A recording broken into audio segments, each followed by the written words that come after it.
Lisa. I'm the Barefoot Pampered Chef. And I know you guys are a little bit far away from me today, but I wanted to show you a few things.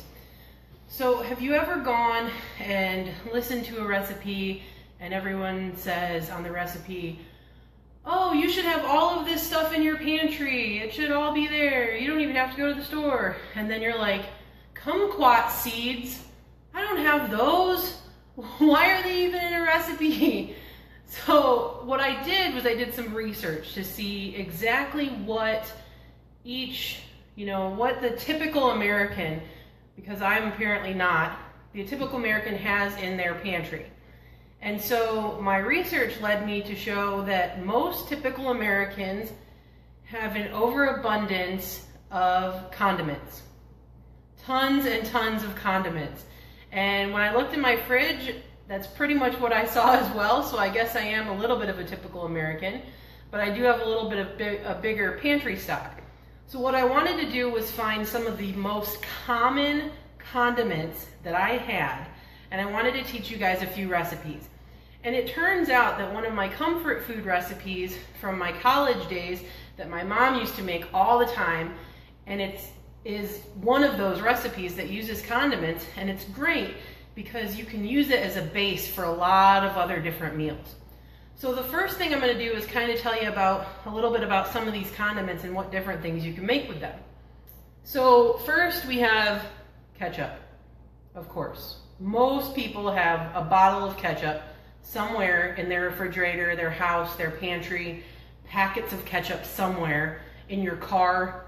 I probably wouldn't eat those if they've been in there for a while. But ketchup is kind of one of those condiments that you can make a lot of other things out of. So with ketchup, if you take ketchup plus horseradish, you have cocktail sauce. You now can have a shrimp party if you go buy shrimp. Or fish. It's really good with fish.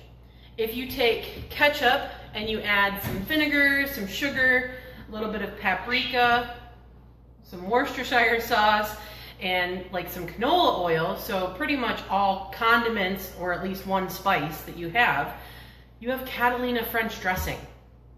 Really simple. And you can find those recipes online quickly.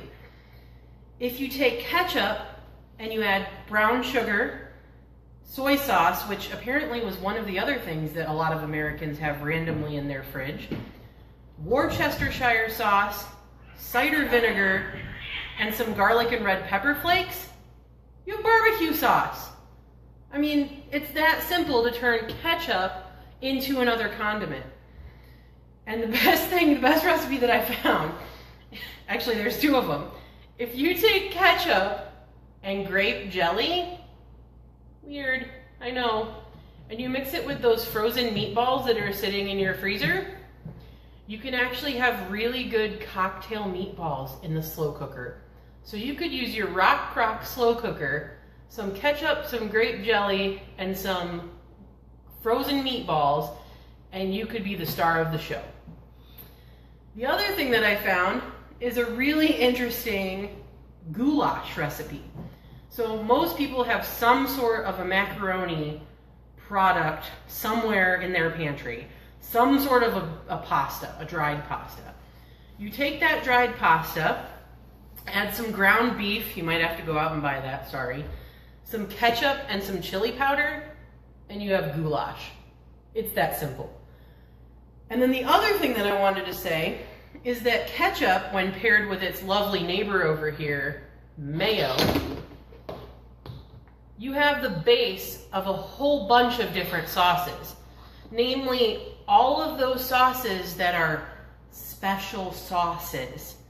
So if you mix our friend ketchup here with our friend mayo and a little bit of our friend sweet relish, you pretty much have Thousand Island dressing.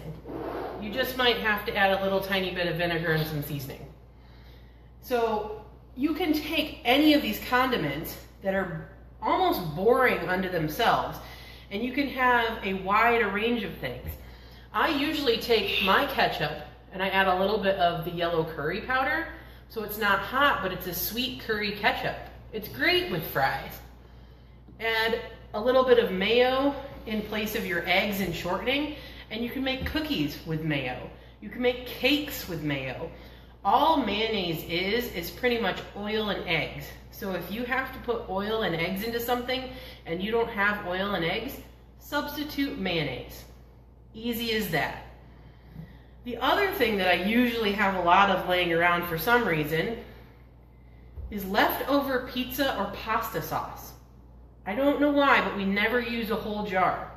So that you can make into a soup. You can add some broth and make it into a nice tomatoey brothy soup. Really easy.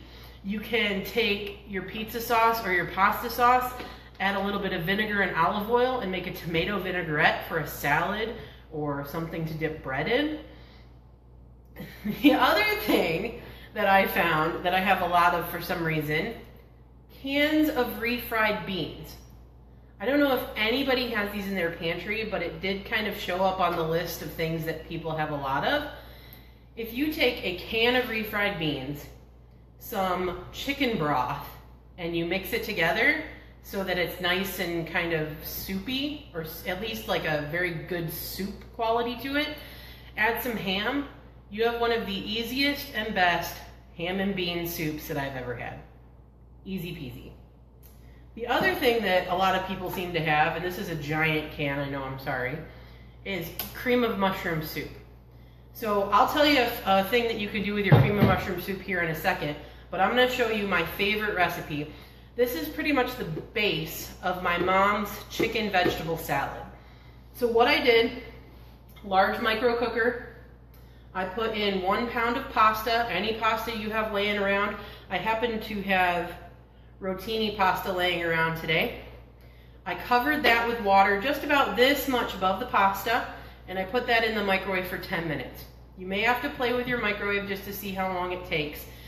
The other thing is, a lot of the times it will spill all over your microwave, so you want to be able to just, you know, it's just water, just pasta water, so just clean it up afterwards, but it makes really great pasta. So I drained that out. I already drained it out, sorry. And I'll show you what it looks like.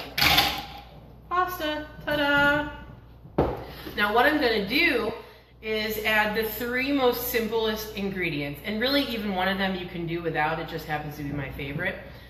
I'm adding a 1/2 cup of mayo. Almost all of us have some sort of mayo. And I'm adding a tablespoon of yellow mustard. The egg. That's pretty much it. You mix that together and you have the base for anything.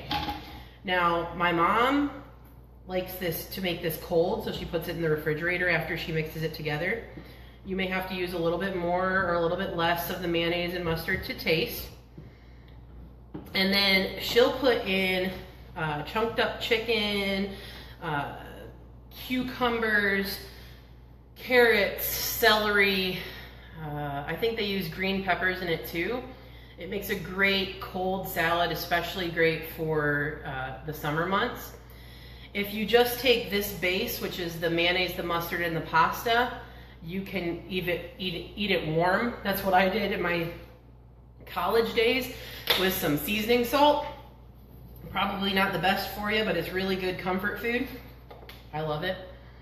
You can take this base and you can add in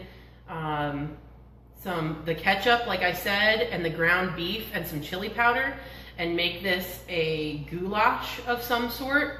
You can take this base and add in cream of mushroom soup, a can of tuna, maybe some frozen peas and frozen corn that's been hiding out in your freezer for a while, and you have really great tuna noodle casserole.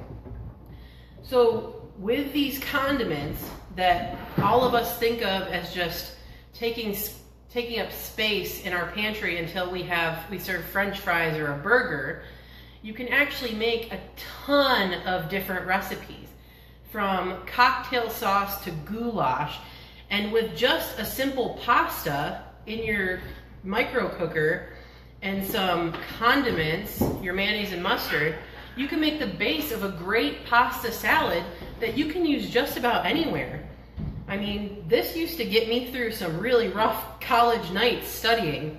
So it's a good thing to have on hand. And it's a good thing to know what is in your pantry and what you can do with it.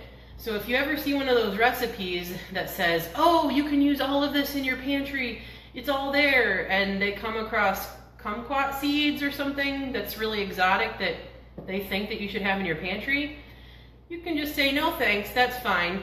I can cook with my condiments. So you can buy the micro cooker, the large micro cooker, and my mix and scraper, as well as my handy dandy measuring cup here, which is really nice for things that are sticky like, you know, mayo or honey. All on www.pamperedchef.biz/Lisa Wright. LISAWRIGHT. Thanks.